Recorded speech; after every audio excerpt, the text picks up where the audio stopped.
Wala sa itsura ang galing ng manok. Sabi nga nila, don't judge the book by its cover.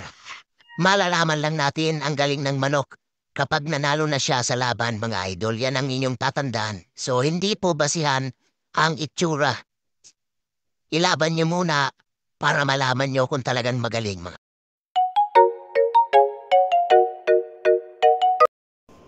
Kumusta kayo mga kabakyard? Isang magandang hapon po sa ating lahat ngayon. Nga pala mga kabakyard, sa mga nagtatanong pala kung anong oras dapat painumin yung vitamin natin para sa mga manok. Sa akin kasi mga kabakyard, pang sariling kaalaman ko lang ito. Pinapainom ko yung manok ko tuwing hapon mga kabakyard. Pinagsasabay ko na tong B12 at itong calcium lactate mga kabakyard. Yan. Ito yung vitamina na pinagsasabay ko tuwing hapon mga kabakyard.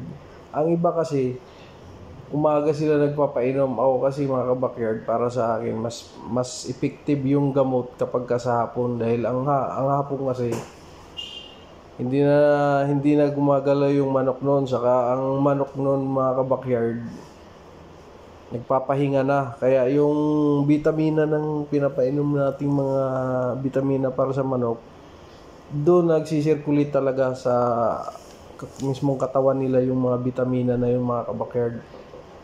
At araw-araw din ako nagpapainom nito mga kabakyard, yung B12 at yung calcium lactate. Yan lang yung katanungan ko sa mga nagtatanong sa akin na kagaya nating backyard breeder. Ito lang yung ginagamit ko sa sarili kong pamamaraan mga kabakyard. Yun lang mga kabakyard. At ngayon dito na tayo sa ating backyard farm mga kabakyard. Dalawin natin yung ating mga alagang panabong na manok. At maya maya ipainumin natin ng vitamina. Ito yung routine ko sa kanila mga kabakyard. Pagkatapos nila kumain, then magbibilang muna ako ng mga 2 oras, siguro mga 6:30. Saka ako na sila sinusubuan ng vitamina mga kabakyard. Lalo pa ngayon na tag-ulan mga kabakyard. Uso ng taglugin ngayon, tamang-tama lang talaga sa pagpapainom ng mga vitamina sa kanila. Ito lang yung space ng area ng aking backyard mga kabakyard. Tulad natin na maliit lang yung gaya natin magmamanok, ginagawa na rin natin ng paraan upang kahit pa paano may mga space pa na pwedeng lagyan natin ng mga manok. Ito yung mga palahi ko mga kabakyard. Bali halos lahat sa mga manok ko na to mga kabakyard, puro mga palahi ko rito. Then meron naman akong mini-breed ngayon, bagong materyales.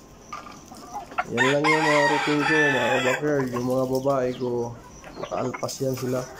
Pero yung mga high quality na galing sa malalaking farm na binili natin mga kabakyard, yan yung mga nakakulong. Ito yung gold ko mga kabakyard. Yun lang yung natin, araw-araw na pag-aalaga sa ating mga alagang mga manok mga kabakyard. Ayan sila. 3 months na to mga kabakyard. Nga pala, salamat nga pala sa mga nag-subscribe sa aking YouTube channel. Maraming salamat po. At sana huwag kayong magsawa sa munti nating pagbablog mga kabakyard.